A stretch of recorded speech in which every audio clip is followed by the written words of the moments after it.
Alam mo, Mr. Senator Jingo, please. Huwag mong pakikalaman yung kaso ko. Problema ko yun. Yung kaso mo ang ayusin mo. Your Honor. Mr. Chair, how can we be sure if the video that is going to be presented before the committee is totally unedited? We will... Knowing this person who has a lot of criminal records, Mr. Chair. We will... Your Honor, Your Honor, ay parang hindi naman po maganda yung sinasabi ni Senator Jinggoy Estrada patungkol sa akin. Para namang ako talagang hinuhusugahan. Ako'y may kaso pa lang at hindi pa napapatunayan sa hukuman. Hindi kagaya po ang ating butihing senador. Nakonvict na po. Wag naman po. Alam mo, Mr. Morales, yung kausap niya sa linya, sa kabilang linya sa cellphone. Sino? Si Mr. Eric Santiago, Your Honor, si Picoy. So, Morales, Enriquez, inaamin mo, ikaw yon. Okay. Picoy, Santiago, ikaw yung kausap sa kabilang linya? Yes, sir. Pwede kong i-deny, pero aaminin ko po na ako po yun. Ikaw yun. Okay, thank you. So, Mr. Chair, pwede ba malaman kung ano trabaho? Ano sila? PDA agent ba rin sila? O we are not familiar. Magandang... Your personal circumstances, please. Yes, Mr. Senator, magandang tanghali po. I am now with the Department of Justice, Office of Cybercrime, as investigation agent, Your Honor. Before, you're with PDEA? Yes, Mr. Senator. I've been with the Philippine Drug Enforcement Agency for almost 15 years. 15 years. Okay. Okay, right now, what is your job? Are you connected still with DOJ? No, DOJ, Mr. Now? Senator. Yeah. At present? Yes. What is your function in DOJ? What is your job? I am an investigation agent from the Office of Cybercrime, Your Honor. All right. Mr. Santiago? Eric Santiago, anong trabaho mo ngayon? At anong previous trabaho mo? Magandang umaga po sa inyo. Yes. Ako si Eric Santiago. Dati po ako sa NAPOLCOM. Na-assign po ako sa Inspection Monitoring Investigation Service nung araw. Na-drop from roles po ako noong May 2022. Why? Wala po akong, hindi po ako nakapasok, sir. Nagkasakit ako. Sakit ka? Yes, sir. How are you related to General Dionisio Santiago? Sir, wala po kung sir. Wala. Sir, Mr. Chair, ano dating trabaho mo, Picoy? Sa sa NAPOLCOM po, Police Inspector 2 po ako. Police ka dati? Hindi po, Police Inspector 2 po, item po yun sa Inspection Monitoring Investigation Service po. Okay, so ngayon? Sir, wala na po akong trabaho, sir. Wala kang trabaho ngayon? Yes, sir. Yes, sir. Meron kang sinerch namin yung pangalan mo sa NAPOLCOM. Meron kang mga kasong robbery, extortion, at saka kidnap for ransom. Ano po itong mga kaso? Kulang pa po yun, sir. Marami pa ako naging kaso. Bakit? Talaga bang blue violator ka? At hindi dami po. mong kaso? Sa awa naman po ng Diyos, naging kaso lang sila, sir. Ha? Naging kaso lang sila, sir. Naging kaso? Yes, sir. So I am not judging you yes, sir. through your case. Yes, sir. Kahit na kumbiktado ka, hindi pa rin kita judge. Yes. Maraming salamat, sir. But the fact remains na may kaso ka. Yes, sir. Yes, sir. NAPOLCOM, ano bang status ni Picoy sa NAPOLCOM? Your Honor, hindi na po siya kawani ng NAPOLCOM mula nung May 9, 2022. Natiwalag po siya dahil po dun sa naawol po siya, did without official leave. Awol? Opo. How about yung mga kaso niya na robbery, extortion at saka kidnap for ransom? Hindi po na ihain sa amin yun. Meron kaming nabalitaan na dati na-involve siya doon sa kidnap o ransom sa isang Korean national. Subalit na i-dismiss po ito ng piskalya. Okay. Nung isa naman yun doon sa usapin na meron daw siya napulot na cellphone. Subalit hindi naman po nakarating sa amin yung reklamo sapagkat na-declare na siyang awol bago pa lang namin na-file yung kaso. Kaya ganun po. Thank you. Thank you for that information. Mr. Chair, pupunta tayo sa conversation nilang dalawa. Yes, okay na yan? Okay na? So, sige, please play. Ganito, padre. Ang Hindi.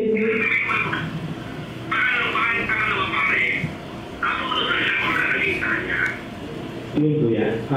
Padre, no? Naiintindihan ko yun. Kaya uulitin ko, Padre, yung mama, hindi niya ginusto ang sitwasyon niya. Hindi niya ginusto, Padre. Never.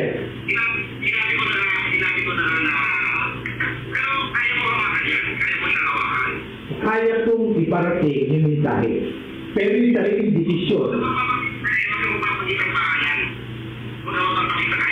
Kaya na. Ibig sabihin, Padre.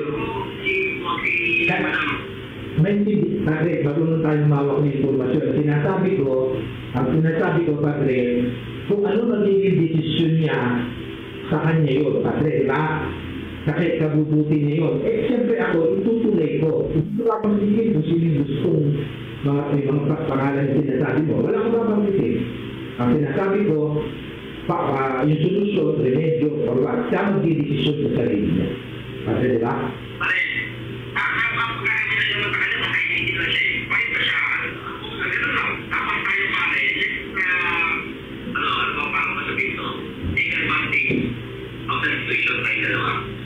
Hindi. Matulungan natin, Padre. Kasi siyempre yung mama.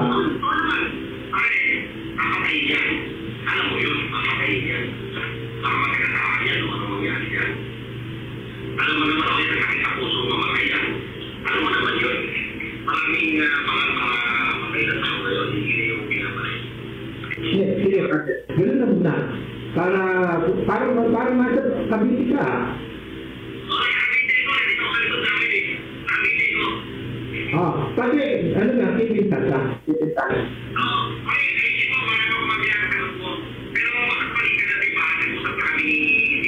Ibig sabihin, para kilala ko. Ibig sabihin na tumawag si Bang pala, kay James. Okay. Nandito ba si James Kumar, Kumsik? We invited him, sir. Ano sabi? Hindi siya nag-confirm, sir. You include him in the...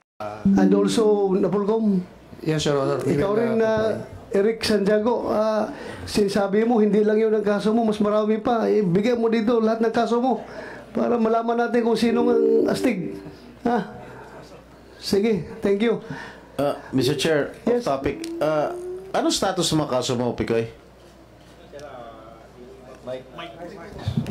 Sir, yung iba po na dismiss na, yung iba sir, under appeal sir. Walang conviction? Yung robbery extortion sir, under appeal po. I-appeal po namin. Hindi ka na-convict? Na-convict sir, pero Join the club. Thank you sir, salamat po. Welcome. Thank you sir. Mr. Enriquez, ano ba Yes, Mr. Sen. conversation ninyong dalawa? Mr. Chairman, bago po yan, with the permission of Senator Yes, Chicoy, go ahead. we just saw a video which Mr. Morales took from his own recording of the CCTV Recording in in his house. progress. Would that be correct, sir? Yes, Your Honor. Putol po eh. Sino po nag-edit? Yun po yung downloaded po doon Hindi sa po, dito po putol sa po eh. Hindi pa naman sila nag-goodbye sa isa't isa eh. Wala na eh. yun po nag-automatic po yung Your Honor dito sa memory sa cellphone, Your Honor. Nasan po yung kabuuan? Ang hirap naman po magpresenta tayo ng video na pinutol lang po saka gusto nating iputol doon. O nagkataon yun ang sabi ng cellphone. Kabuuang video po, nasan po? Nandito po sa cellphone, Your Honor. Pakisubmit po sa komite, Mr. Chairman, if you may. Yes, and please number submit two, to this committee the unedited recording of your Yes, CCTV. Your Honor. and number two, sino po naglagay ng mga dialogue? Bali, nagpatulong po ako Sino nga po? sa pamangkin ko po. So kayo na lang po ang nag-supply ng mga nakasulat doon. Hindi naman po yan AI na lumalabas doon sa CCTV nyo na yung sinasabi ay lumalabas. Hindi naman po, Your Honor. So interpretasyon nyo na lang po yun, yung mga nakasulat doon. Based po doon sa sinasabi po. Pagkakarinig nyo. Apo. Apo.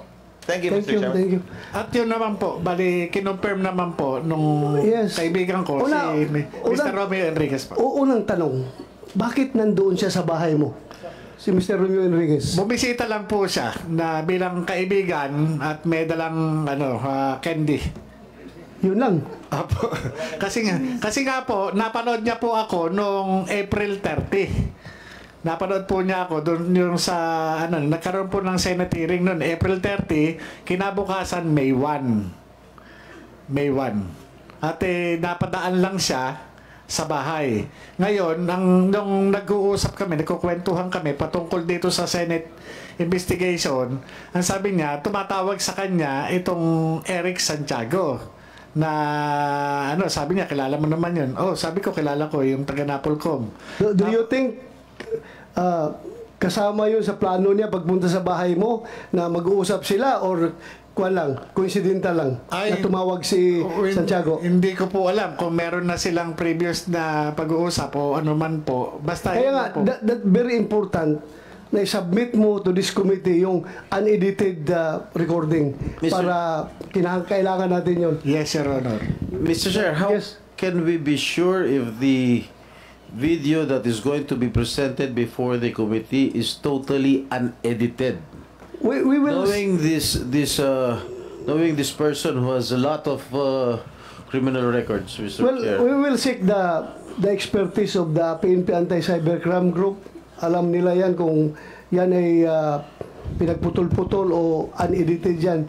So, yung buong recordings mo, okay lang sa'yo kung papuntahin ko sa'yo yung PNP Cybercrime Group para to retrieve the recording.